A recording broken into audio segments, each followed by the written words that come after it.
Members of the Order of Wisdom, people who know all about the history and spirit of the city in which they live. We walk past them in the streets, but we don't recognize them. The Order has its representative in Varna as well, Evgeny Stanchev. He knows.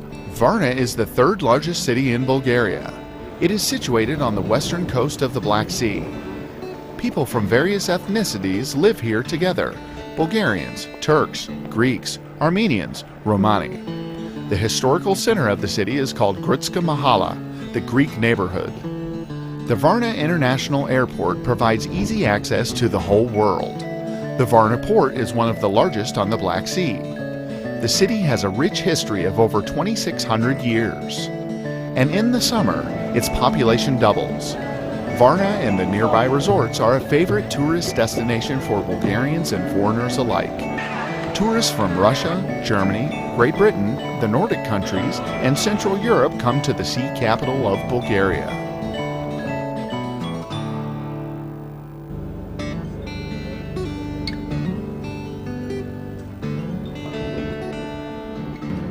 The gate to every coastal city is the harbor.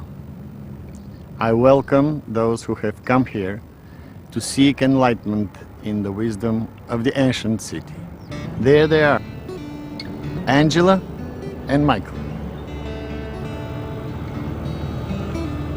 The etymology of the name Varna is not easily traceable. Some say it is a Thracian word. Others claim it comes from the word var, meaning lime, as in limestone, a sedimentary rock, which is very typical for the geological composition of the region. Still others believe that Varna means a city by the water. In the past, Varna was also called Odessos, Tiberiopolis, Theodoriada, Irinopolis, and even Stalin. Angela's from Nigeria, where she graduated from the Navy Secondary School. Mike is from the UK, where he was a member of the legendary Brighton-based ska band Skippy the Fridge. But that's how it is by the sea. It brings all kinds of people together. Tomorrow, Angela and Mike will meet 3 of Evgeny's friends in front of the cathedral in the city center. These are the keepers of knowledge who will show them the different faces of Varna.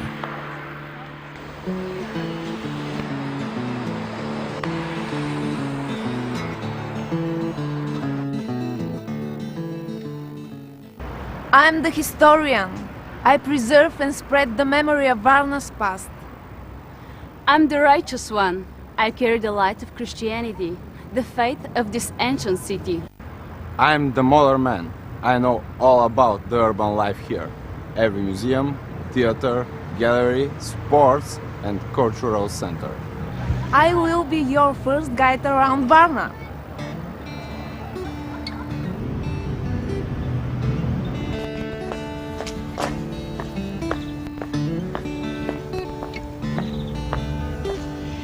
This is the Archaeological Museum. Here is where our history tour starts. The building was designed in the Neo-Renaissance style by the most famous Bulgarian architect Petko Momchilov and was built between 1892 and 1898. It looks like a French lyceum. Good call. Indeed, the building was originally constructed to house the girls' school, the most prestigious school in the area.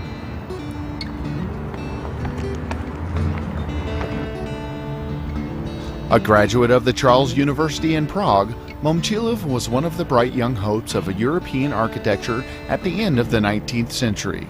He designed buildings in Hungary, Austria, and Russia, and the capital of Bulgaria, Sofia, also owes part of its charm to Momchilov. The Archaeological Museum houses several depositories, a library, a children's educational museum, and has a display area of 2,150 square meters. The museum was founded by the Varna Archaeological Society on the initiative of the Czech brothers Carlos Scorpil, later nicknamed the Bulgarian Schliemann, and Herman Scorpil. The Scorpil brothers discovered the lost original Bulgarian capital, Pliska.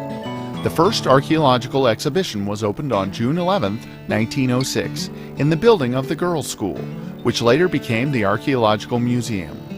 Naturally, the first head of the museum was Karel Schorpil, who held this post until his death in 1944. The museum houses the oldest worked gold in the world. The artifacts are over 6,000 years old. They were produced by artisans from a civilization which lived in the area between 4,400 and 4,100 BC. The historians call this civilization the Varna culture. It is believed to have been the first civilization on the European continent, or at least the oldest we know of. The golden artifacts in the Varna culture necropolis were discovered by accident during excavations near the port of Varna. A total of 294 graves from the Chalcolithic period of the Copper Age were found on an area of 7,500 square meters. Some of them proved to be of key importance to world archaeology and history. Excavation works on the necropolis went on for over 15 years. Some of the graves were extremely rich in gold artifacts. This is evidence that during this early stage of history, when humanity was only just beginning to master metallurgy, the Varna culture already had a developed hierarchical society and an emerging monarchy institution. The most copious burial site is known as Grave 43. 990 golden artifacts were found inside, weighing over 1.5 kilos. The body is that of a 1.7 meter tall man, a giant of the time. These golden hammers were actually used as scepters, as symbols of power. The man buried here was a king or a priest, probably both. There are two types of graves with gold artifacts in them, those with a skeleton inside, and symbolic graves, those that did not contain a skeleton. This is a clear indication that the ancient inhabitants of the Varna region had a very strict system of communicating with the afterlife, what we call religion today. This is a stater, a type of coin from the town of Kizik. It was minted from electrum, an extremely rare alloy of gold and silver that can be produced artificially, but also occurs sometimes naturally.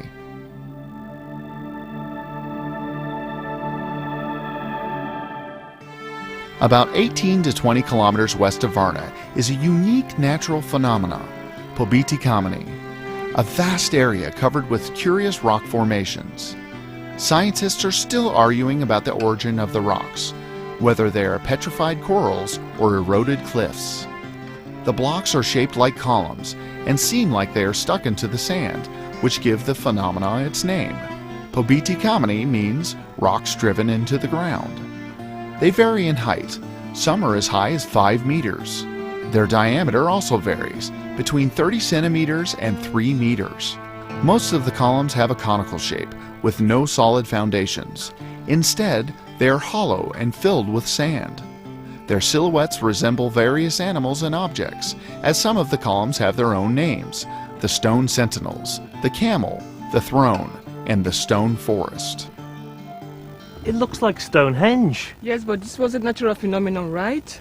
True, and the ancient people who lived here used Pobiti Kameni for the same purposes that Druids used Stonehenge. To trace the movement of the sun, some researchers even dispute the theory that the formation's origin is natural and claim that the columns are man-made. Right. As if you could actually make something like that.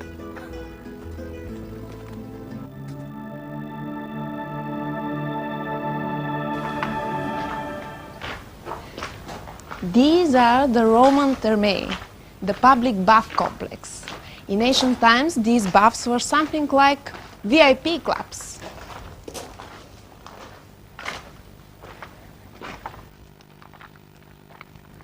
Research shows that the buildings were over 20 meters high and the total area of the facility over 7,000 square meters. That's larger than the White House. The floor area is only 5,100 square meters.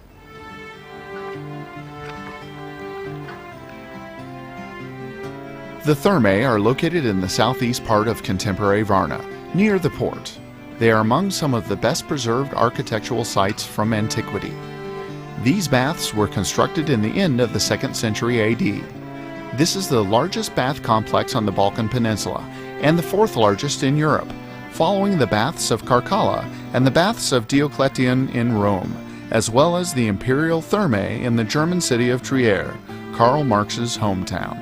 The baths were operational until the late 3rd century, when they were let to fall into neglect. It was impossible for the locals to maintain such an expensive facility. The bath's heating system is unique.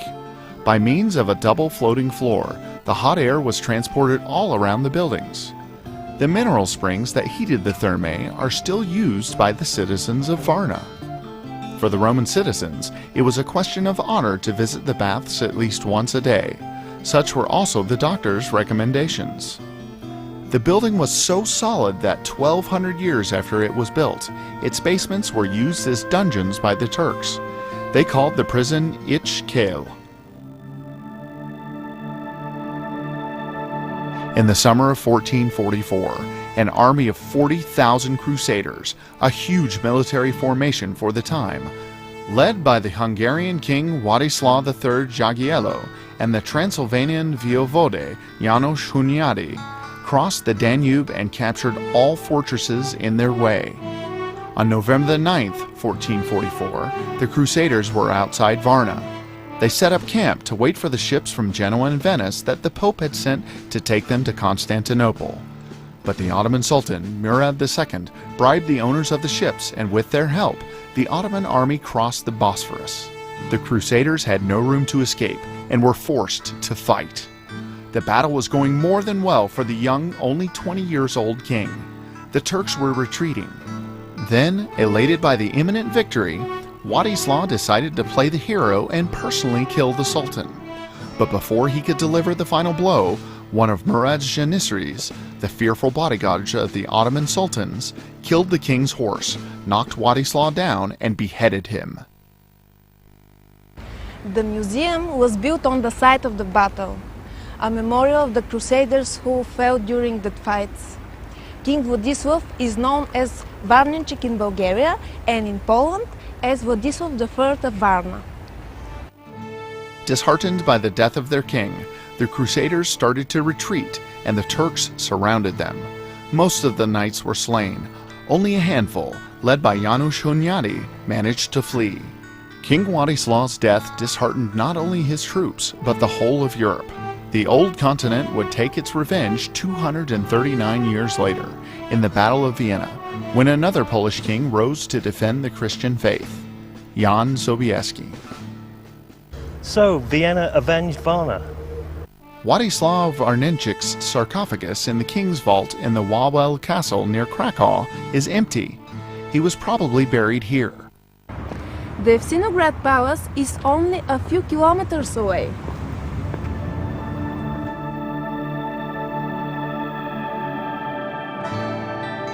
The Evsinograd Palace was erected at the end of the 19th century.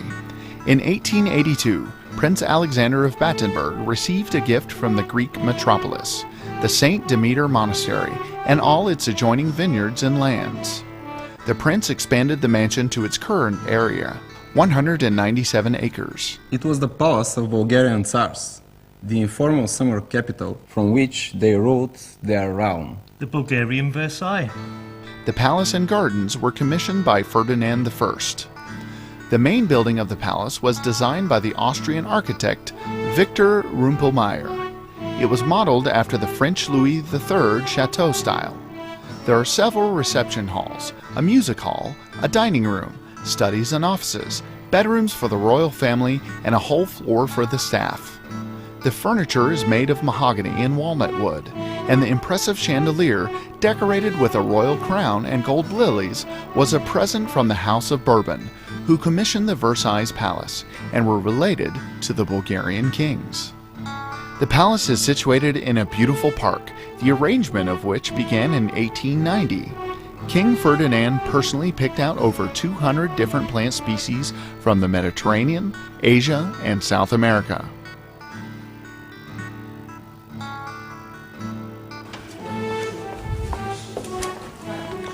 Evsinograd, just like any respectable chateau, has an excellent wine cellars. The winery make marvelous white wines and probably the best brandy in Europe, Evsiniak.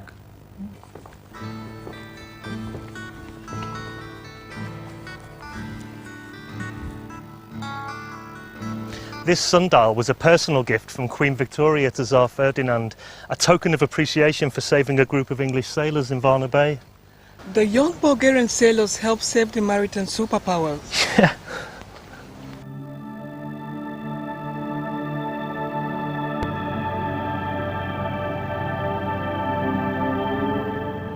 On November the 8th, 1912, during the First Balkan War, the Bulgarian torpedo boat Drosky attacked the pride of the Turkish fleet, the protected cruiser Hamidiye. Today, the renowned torpedo boat is one of the most valued exhibits in the Naval Museum in Varna. Hamidiye was about 40 times as big as Drusky and heavily armed. This torpedo boat against the protected cruiser? I went to a Navy school. This is truly amazing.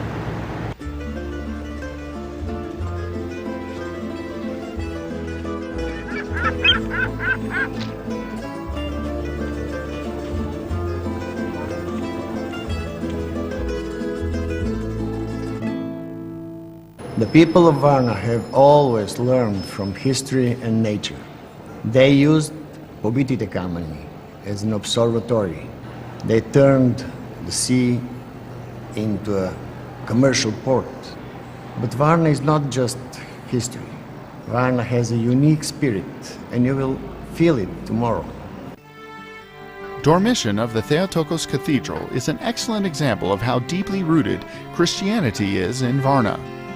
After the proclamation of the Bulgarian independence in 1878, the notable citizens of Varna realized that their city, the second largest in the principality, did not have a church worthy of this prestigious position, and they decided to erect a new metropolitan cathedral. The initial design was made by a Russian architect and was a replica of an existing church in Peterhof, near St. Petersburg, the Venice of the North.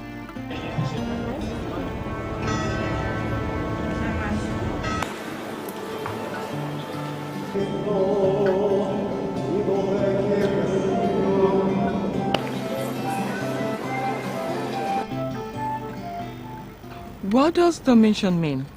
Dormition, or uspenie, is an old Bulgarian word.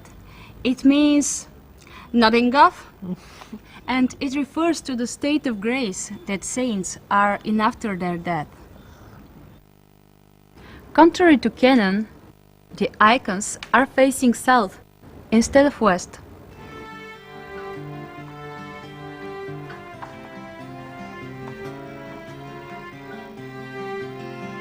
The oldest church in Varna was also named after the Mother of Christ, Panagia Theotokos. It was built in 1602. The legend goes that an icon of the Virgin Mary was floating in the air among the branches of an elm tree. The people decided to take it down and bring it to Varna. They put it in the cart of a Turk who happened to be passing by, but the oxen that were pulling the cart refused to go. The same happened with the cart of a Greek.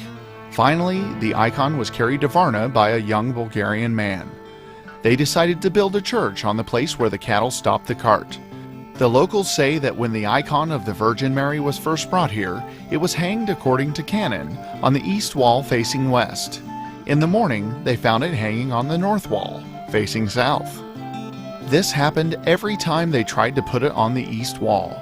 Finally, the believers decided not to defy God's will and hanged all the icons on the north side of the church.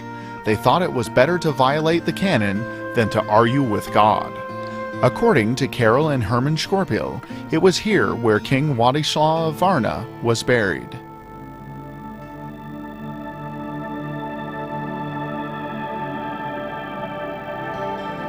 One of the most stunning monuments from early Christianity in Bulgaria is the cave complex Alaja Monastery. This, for example, is a monastery cell. The monks lived in rooms like this. The residents of this monastery were the genuine article, true has. Did people really live here? Christian mystics who practiced contemplative meditation. They repeated a short prayer or mantra. Lord Jesus Christ, Son of God, have mercy on me, I'm a sinner. They would recite this for hours and hours on end, like Eastern Orthodox Buddhists. Om. Its name comes from the Turkish word alaca, which means pied or multicolored, probably because of the bright colors of the murals. We have very little information regarding the early history of the monastery. Historians believe that the first primitive cells for the monks were hewn and used as far back as the 4th century AD. The caves may have also been used by the poor or during barbaric invasions. It has been proven that the monastery was completed in the 12th century. The monks' cells, the common rooms, and the chapels are hewn directly into the karst cliff. They are located on 2 levels, which are connected by an external staircase dug into the limestone. The lower level housed the monks' cells, the kitchen and the dining room, and a small church.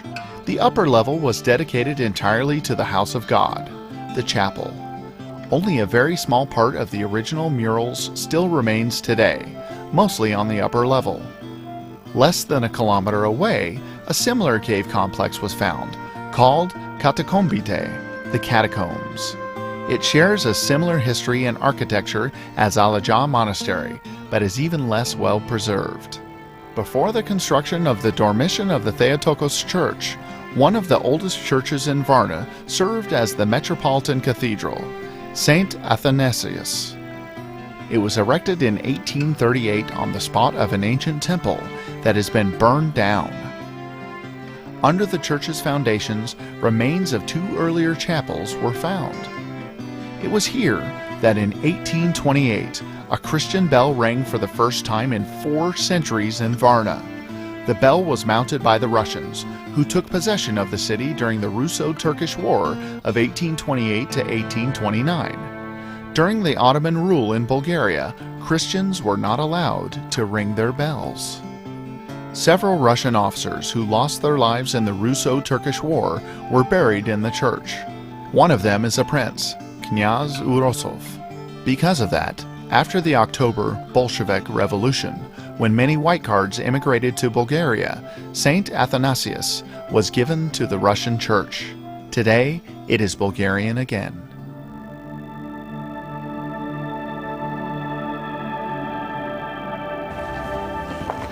How different is Christianity here from what I've seen in other parts of the world? Yes, that's because Eastern Orthodox Christianity is the oldest branch of Christianity. Therefore, what you see today is the same as you would have seen 1,000 years ago. Preserving the traditions of the past doesn't mean conservatism in general. Varna is a modern city with rich cultural life, just like any major city in the world. In the world of Christianity, carnivals are held during the winter. But you know, there's just something about having a celebration during summertime.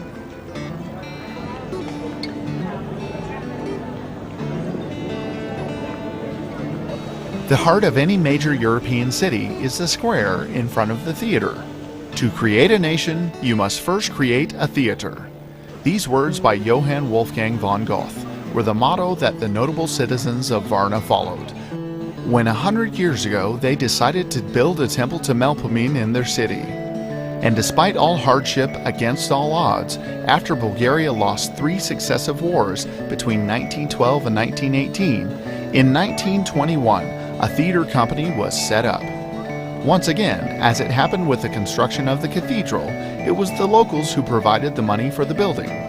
A series of stamps were issued, used to collect fees from the sale of bread, cinema tickets, tickets to the baths, and beaches. The beautiful building of the Varna Theater was inaugurated in 1932. Today it houses the Stoyan Bachvarov Drama Theater, named after its first director, and the State Opera House. There's a king's palace in Varna, but there's also a fairy tales castle, the Puppet Theater. Princes and evil wizards live there, beautiful princesses, Pinocchio, Puss in Boots, Winnie the Pooh, and Cinderella, of course. The Varna Puppet Theater is one of children's most favorite places in the city. But there's another place for them to meet their beloved characters besides the theater's stage. It's the Puppet Museum, one of a kind in the country. Puppets have lives of their own. They are independent of the actors. They can be happy or sad, They can even dream. How I wish Varna could be the capital of culture. It would be so lovely. There will be balls. I will be a princess. I will dance. It will happen, I promise. I'm the fairy godmother, and I will make your dreams come true.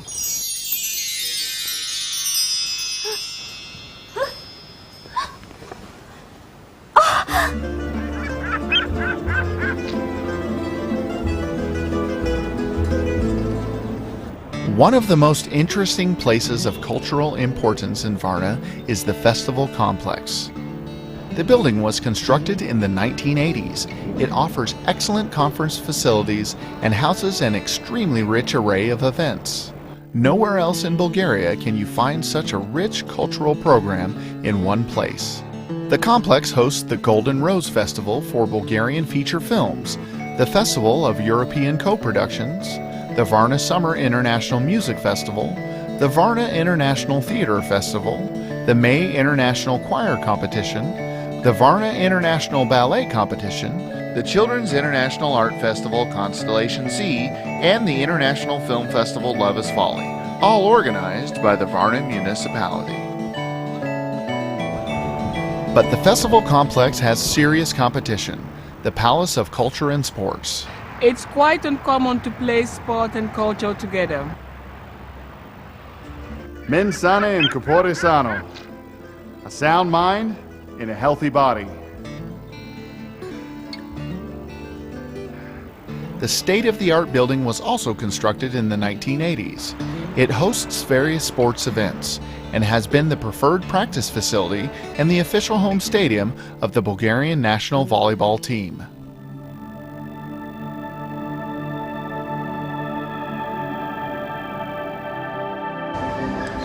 Varna has a unique population, history of civilization of three specific peoples: the nomads, the sailors, and the farmers.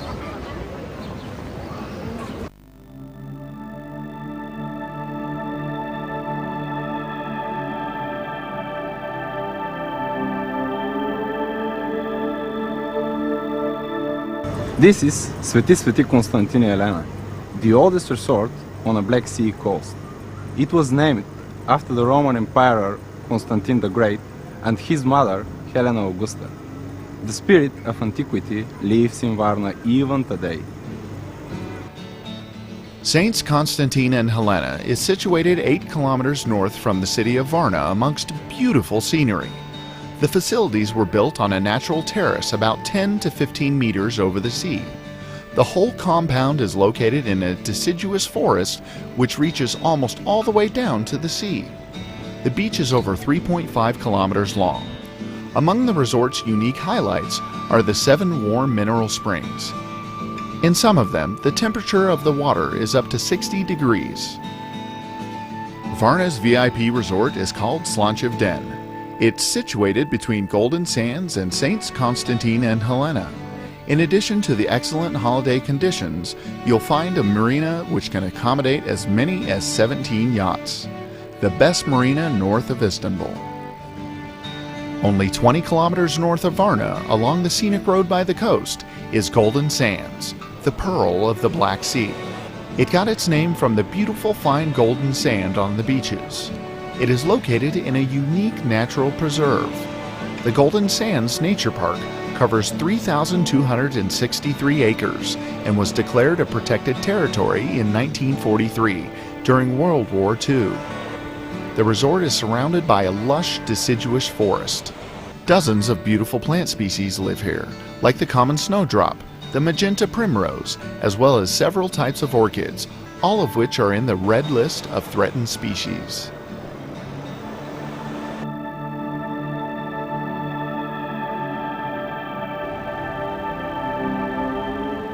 We're in the Sea Garden, a huge park lying between the city and the sea.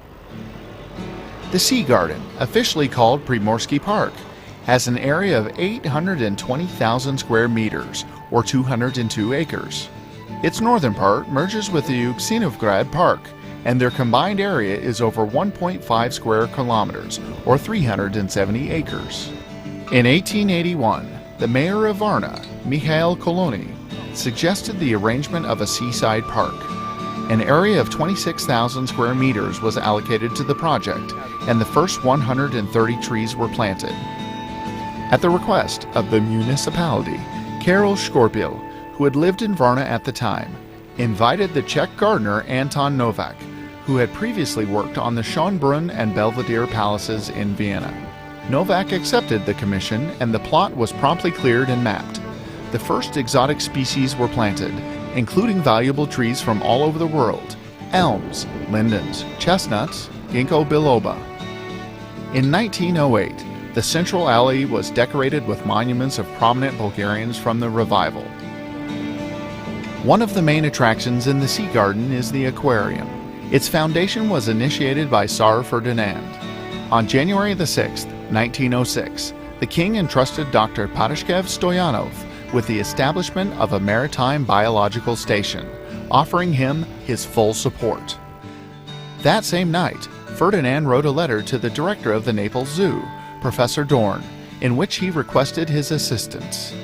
The foundation stone was laid on October the 22nd of the same year, in the presence of Ferdinand and the Bulgarian royal family. Today, the aquarium houses almost every species found in the Black Sea, as well as numerous taxidermic specimens of exotic fish from around the world.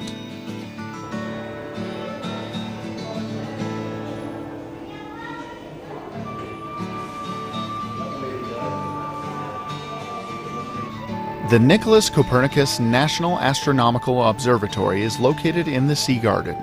It houses the first planetarium in Bulgaria, as well as the biggest Foucault pendulum on the Balkan Peninsula. The visitors of the planetarium can observe the night sky as seen from various latitudes, from the equator to the North Pole. From the observatory, you can witness the visible day and night movement of the stars and the position of the sun at different times of the year. The Dolphinarium is not only one of the symbols of Varna, but one of the most popular tourist attractions in the whole country. Its building is an impressive futuristic construction of aluminum and glass in the shape of a cube, measuring 30 by 30 meters. Around the pool, where the dolphins live, there are amphitheatrical seats for 1,200 spectators. 5 dolphins live in the Varna Dolphinarium, 2 males and 3 females. They have at least 2 shows per day, the summer being the busiest season, with 4 shows every day. When the dolphins are not performing, visitors can still observe them through the glass windows of the cafe. I've heard that they're the second most intelligent species on the planet after we humans, and also that they're the only other animal that has sex just for fun.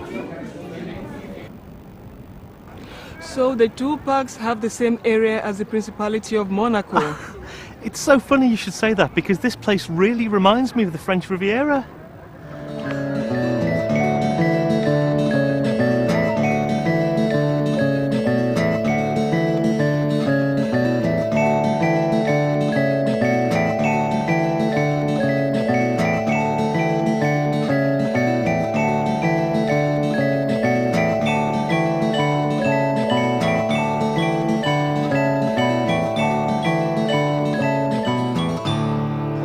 Varna is a port as old as Cadiz and as cosmopolitan as Hamburg. The culture and traditions are as rich as St. Petersburg, the spirit and atmosphere as charming as Cannes. The whole story of the order is in fact a beautiful fable. Although Varna is a city of wisdom, arts, knowledge, history, spirit, all these things are not something artificial, but a real everyday life. I'm sure that part of your hearts will remain here, and I know you will come back.